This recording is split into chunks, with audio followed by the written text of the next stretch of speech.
What's happening, Cigars Daily Nation? It's a beautiful Saturday here at the shop. The team is behind me, packing your orders diligently, and I'm puffing on a Caldwell Blind Man's Bluff, Connecticut, which was not out when we used to carry Caldwell at the last company I worked for. It's like totally a surprise to me that there's a Connecticut of this cigar. I am enjoying it very much. But I've got a few things going on today here at the shop that I wanted to bring you guys inside of. One of them is I have to do my barrel rotation of the barrel aging leafs that I am doing right now. Also, wanted to ask you guys about something unbelievably frustrating over the last year that Jim and I talk about on a regular basis, just to bring you guys inside what goes on behind the scenes at Cigars Daily. There's one thing that I whine about and bemoan almost every single day, and now it's become sort of a theme here. I think even Nicole has noticed this, and that is terrible customer service. And I'm not talking about like the different manufacturers we work with cigars. A lot of them, they're amazing people. We're talking about all the like third-party vendors that we have to work with just to run a business. I'm talking about people like insurance and credit card people and cell phone providers and internet service providers and anybody you got to deal with in a traditional industry. It is absolutely frustrating because it seems like in the last year, all like the quality of customer service has dropped off just about everywhere. You see, when Jim and I first started, wow, it's like a sound studio in this area. Guys, I need to move my studio here. Like the sound is so good right here. I mean, wow, look at all this packing material right here. That's amazing. See, if I shout that way, it echoes like crazy.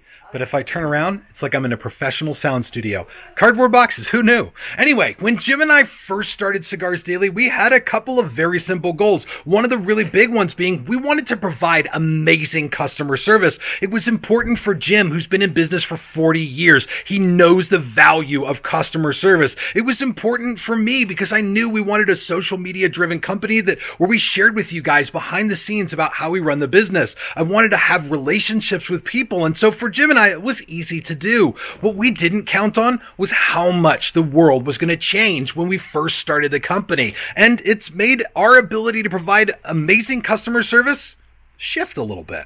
So when we kicked this off, the big question for Jim and I to answer was like, what is amazing customer service to us? You know, when we walk into a shop or even shop online, what is like that element of customer service that makes it spectacular? And there were a few things for us that were a huge deal. Personal attention was a huge thing. We wanted to make sure that Cigars Daily always provides personal attention, that when you call, a person answers the phone and you're not trying to talk to a robot, which just turns into you screaming at a robot and throwing your cell phone into the Potomac River. So we set out to make sure that our customer service was rock solid in that way. And for the last 3 years, that's served us well. The way that it's changed over just the last year to provide amazing customer service is that pretty much any level of customer service is exceptional at this point. I don't know if you guys have experienced this or not, and I'll ask you, drop a comment down below with what you've seen out there in the world. It seems like these days people want to use the same excuse for every single issue and just sort of throw it out the window. You call places where normally it's like, hey, we'll take 4 to 48 hours to get back to you. Now it's taking days and weeks for these people to get back to us, if they even do at all. Have you seen this going on in the world? It's caused us to reevaluate amazing customer service, not to like lower the quality because everyone else did, but to just say, how do we continue to exceed people's expectations in this area and provide the best damn service that's even possible? And one of the coolest parts of Cigars Daily for me is getting to experience what you guys experience when you share it online. When you post on Facebook or post on Instagram that you got an order in, you're proud of your sticks, that all tells me we're hitting the mark in the right spot. And I even get to see when people aren't happy with what we're doing. And it's that like those posts, some of them have sparked the best conversations between the entire team here at the shop that we've ever had about how do we overcome issues. And it's something that this last year has helped me realize, even if we operate 100% perfect here, and that's the goal every day, there will always be issues that drive issues with people's orders. Whether it's from a shipping carrier out there, or somebody took a package off your doorstep, or there's some other issue that pops up, there will always be something, right? And it seems like we've lost sight of this idea that customer service is crucial. And I've even heard of, I think I talked about this in another video, I've heard of studies where large companies, and I'm talking about like credit card companies, insurance companies, companies who have very little interest in customer service and every ounce of interest in taking your money. These companies have done research on how far can you push a person through an automated service before they will discontinue service. They're trying to figure out how far they can push you. But shouldn't the idea with customer service be like, how much can we help you? How far can we take great customer service in your book? So that's what we're continuing to work on doing here. And I'm so glad that we've got people like Hope and Dustin here at the shop that do that for us. If you call here, you're probably talking to one of the two of them or to me. And that keeps us as a family business. It keeps the corporate out of it and keeps us focused right where we need to be, our relationship with you guys. And right now, what I need to do is go rotate some tobacco, and then I'm going to do my Fumar experiment. So let me take you guys through that. I won't keep too much of this like unpacking the barrel and packing the barrel back in with all the tobacco. This is like, I'm going to have to do this a lot of times over the next few months. So for today's barrel aging rotation, I'll tell you, I'm going to do it out here in the receiving area since it's Saturday. No product will come in, and it means I don't have to do this on the floor, which I don't really want to do. And I just had an elective medical procedure, so I can't lift anything over 10 pounds or bend over very much for a few weeks. But I'm here too because I also got a little more space to spread out. Now you can see this barrel has been getting right near the top of where Justin Andrews told me it could go without being too warm. So I really have to pay close attention to the actual temperature inside this thing, because otherwise you risk the same things with this barrel aging tobacco that you get at home with like mold or cigar beetles or something like that. So keeping a close eye on that. And I have to do here again today what I did last time. All the tobacco has to come out and then go in like upside down and inside out. If the tip of the leaf was touching the edge of the barrel, the tip of the leaf now has to face away from the edge of the barrel. And all the leaves that were in the middle have to be on the outside, and what was on the bottom has to be on the top. And this is also not dissimilar to how you would rotate your own cigars at home if you are rotating your collection or aging cigars at some point. And so I'll take you through that process real quick, but what I really want to get to is the FUMA testing. So I'll bring you guys that next. So after opening this thing up again, the thing I've noticed the last two times is that the tobacco really seems to settle in there. And even though it's almost all the way to the top of the barrel when I fill it, it just settles, and air, I guess probably air escaping, causes the tobacco to sink lower. So I don't actually have as much in here as I feel like I could fit. But again, the big difference on what we're doing here versus barrel fermenting, where you want to actually ferment the tobacco, we're barrel aging, which means we don't want any fermenting to happen. We don't want it to, the temperature to naturally come up, sort of like you're composting it or something like that. So maybe wasted space is a part of this. I probably got to call Justin Andrews and ask him, but we're going to take this out and let's see how much we've progressed.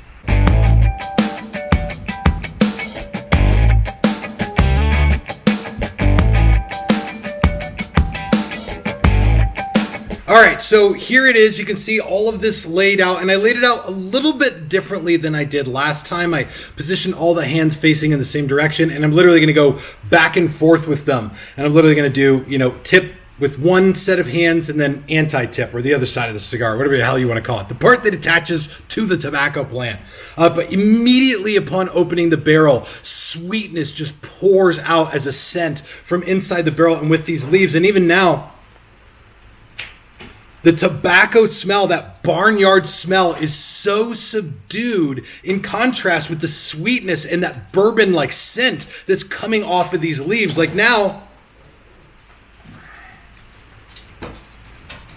I almost want to cough because there's just so, like, even a little bit of that alcohol is coming out of it, or that feeling of like smelling really strong alcohol comes out of this. So fantastic. And it's moist too. It's holding moisture in there really well. I actually didn't include Bovida packs this time around. This thing maintained its own humidity really, really well. Everything feels like really soft and moist. So great. Now I need to grab a couple of leaves here for my Fumas, which I'll probably do off of, this is about the middle of the barrel. I started here and went down and then went here and down. So this should be about the middle of the barrel. So I'm going to do just like I did last time. I'll do one from the middle, and I'll probably do one from higher up. But look at this leaf.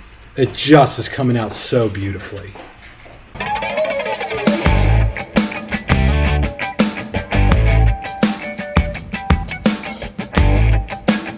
Okay, so just reloaded the barrel here. I got my 3 Fumas ready to go, and this one in the middle is my control Fuma. We'll go do that in just a second, but before I slap the lid back on this thing, I want you to see how much more full it is now that I've just rotated the leaves. It actually brings to light one of the really critical things about rotating like this, especially in this context, is that you're reintroducing air in here. That's why there's so much less space between the top of the barrel than there was when I started, right? When I opened the barrel, it was lower because that tobacco was more compressed. It's been in there for a couple weeks. Now there's all kinds of extra air in here that's going to allow those leaves in the middle and at the bottom to continue to absorb that character of the charred oak barrel here, the charred bourbon barrel rather. This is really, really cool. I like seeing that. And now I really want to taste it. So I'm going to slap all this back together and then we'll head in the studio and get the Fuma part rolling.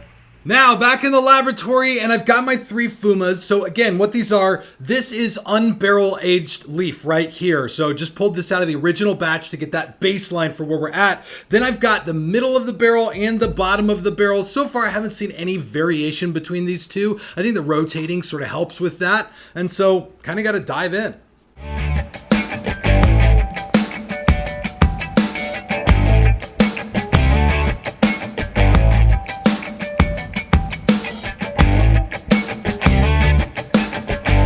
So everything I'm getting out of the non-barrel aged leaf is what I expected from this Habano leaf. If you haven't seen the other videos, there's no like flavor notes in with this. It's just one type of leaf. And also this one carries a little bit of spice, a little pepper rather, on the front of the tongue and right here in the back of the throat. But in the middle of the palate, there's pretty noticeably absent of any character or type of flavor or anything like that, but not a bad leaf, a Habano binder leaf.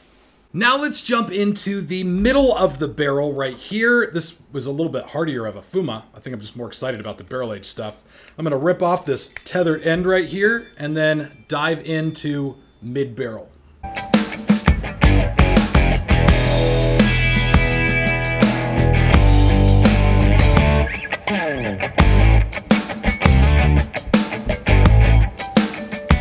So in addition to what you get out of the natural binder leaf by itself, okay, I'm also now getting that very nice sweetness here. And when I say, oh, sweetness, it's usually, sweetness from the wrapper. This is a binder leaf. There's no wrapper on it. There's just a nice, natural, inherent sweetness to this that's characterized by the way the barrel smelled. And instantly when the smoke touches my tongue, when you start drawing, like I can taste that sweetness. And it's so present now, it's almost like I want to lick the leaf to make sure that it doesn't have any like sugar or anything on it. I know that it doesn't, but that sweetness fills out the middle of the palate and even gives this a little bit right now of like a nutty flavor note to it. Just one note in there, a nuttiness all by itself, but that's definitely different than what I got last time I did the Fuma experiment. I wonder if it's going to be any different when I jump to the bottom of the barrel and do this Fuma, but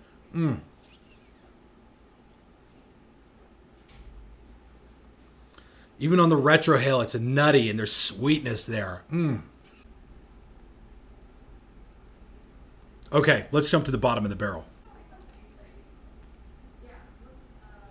Okay, so from the bottom of the barrel, the experience is so similar. Really nice sweetness in addition to a little bit of pepper or spice and a nutty note right across the middle of the palate and even on the retrohale. That tells me that at every level of the barrel, the leaves are sort of absorbing the character of the barrel at the same rate, which is great. And what this speaks to for me and what I'm really looking forward to in the future is doing some videos about like aging or infusing your own cigars. I know that this is a big trendy thing in the cigar world right now, actually doing your own infusions at home, and with the way that everything's running, we may all need to know how to do that if you want to enjoy an infused cigar. So this is fantastic, and I'm looking forward to doing some more of this, so stay tuned right here on the channel or watch this video on cigarsdailyplus.com because we're always working to make it better on Cigars Daily Plus. And where is customer service driving you insane lately? Please tell me in the comments. I would love to have this conversation with you guys here, just as I have been having it with the staff here at the shop over the last really over the last year. It's been insane. Hey, thank you all so much for watching. This is Tim signing off for Cigars Daily, and I will see you in the comments. And if the tip of the leaf is touching the edge of the barrel, then I need the part of the vein that sticks to the plant. What the hell do you call that? The vein. I need the vein part, the stock portion of the leaf. Damn it.